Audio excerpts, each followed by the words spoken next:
ಯಾವ ಅರ್ಥದಲ್ಲಿ ಹೇಳ್ತಾರೋ ಅವರೆಷ್ಟು ಅರ್ಥ ಮಾಡಿಕೊಂಡಿದ್ದಾರೆ ನನಗೆ ಅರ್ಥ ಆಗಲಿಲ್ಲ. ವಾಸ್ತವ ಏನು? ರುದ್ರ ಲೋಕದವರು ಹೆಚ್ಚಿನವರು ತಿಳಿದುಕೊಂಡಿದ್ದಾರೆ, ಭಯಂಕರ ಎನ್ನುವುದು ಹಾಗಲ್ಲ. ರುದ್ರಸ್ಯ ರೋಗಂ ದ್ರಾವಯ,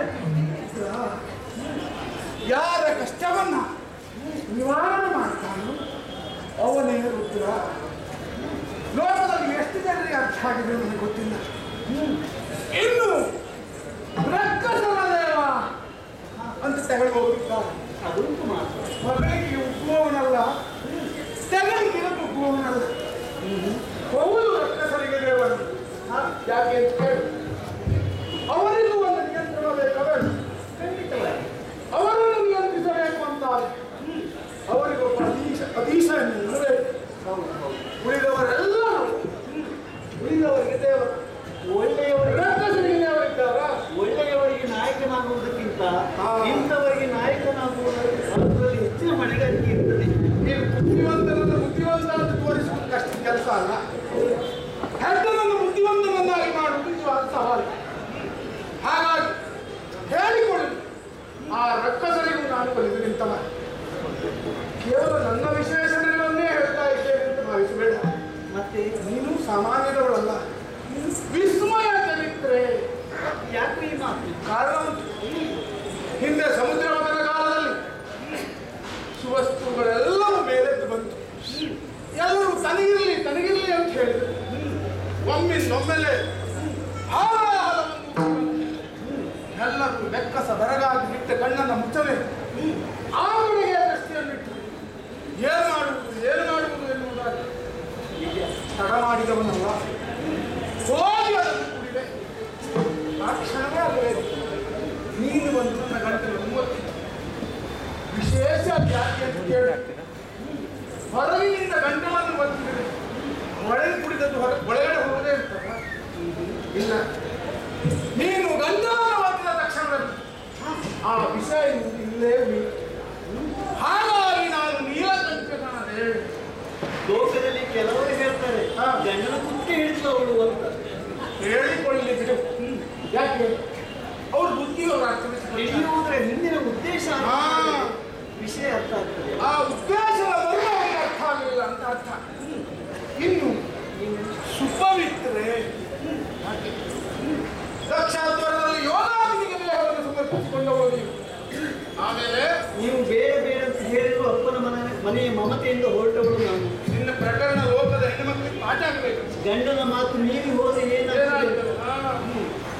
ಆಮೇಲೆ ಪರ್ವತರಾಜನ ಮಗಳಾಗಿ ಪುನಃ ನನ್ನನ್ನೇ ಸೇರಿದವು. ಯೋಗಾಗ್ನಿಯಲ್ಲಿ ಬೆಂದರು ಮತ್ತೆ ನನ್ನನ್ನೇ ಸೇರ್ತೀಯ ಎನ್ನುವುದು ಆ ಕಾರಣಕ್ಕಾಗಿ ವಿಸ್ಮಯ ಚೈತನ್ಯವಾಗಿ ಹೊರಡ್ತಾ ಇದ್ದೀವಿ. ವಿಸ್ಮಯ ಚರಿತ್ರೆ ಸುಪವಿತ್ರೆ. ಕೇವಲ ನಮ್ಮನ್ನೇ ನಾವು ಹೊರಟ ಕುಳಿತುಕೊಂಡ್ರೆ ಲೋಕದ ಗತಿ ಏನಾಗಬೇಕು? ಲೋಕ ವ್ಯವಹಾರ ಮುಂದಿನ ಹೇಳುವುದು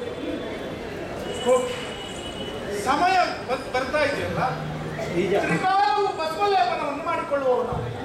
ಹಾಗಾಗಿ ಹೋಗಿ ಶುದ್ಧವಾದಂತಹ ಭಸ್ಮವನ್ನ ಅರಸಿಕೊಂಡು ಬರ್ತೀವಿ. ಆಗಲಿ ಅಂತೆ ಚಿಂತೆ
ಭಸ್ಮವನ್ನು ತಂದಿದ್ದೀಯ. ನೀನು ತಂದಂತಹ ಭಸ್ಮವನ್ನ ಅಭಿನಂದನೆ ಮಾಡಿ ನಾನು ಧರಿಸಿಕೊಳ್ಳುವ. ಹೌದು, ಆ ಧರ್ಮವನ್ನು ಮೀರಬಾರದಲ್ಲ.